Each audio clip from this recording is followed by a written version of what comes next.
Selam Rubikler. Bugün yeni videoyla karşınızdayım. Rubikler, bugün takipçilerimle görüşeceğim. Onlara hediyeler vereceğim ve onlarla birlikte partileyeceğim.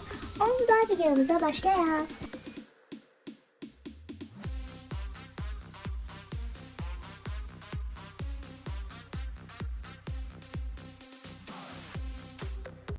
Bütün takipçilerimi oyuna davet ettim ama yanıma gelen ilk takipçime hediye vereceğim.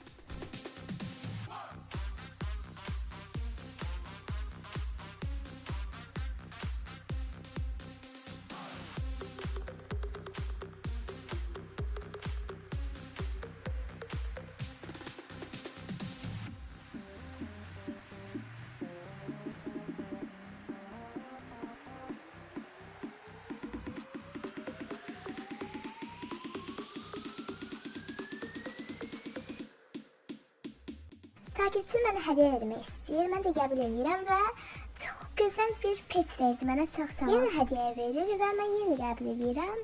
Çox sağ olsun, efsanəvi bir pet verdi mənə. Mən də ona ən sevdiyim petlərimdən birisini verəcəm.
Videom bu kadar idi. Sona kadar baktığınız için çok sağ olun. Sizleri çok severim. Özünüze yaxşı bakın.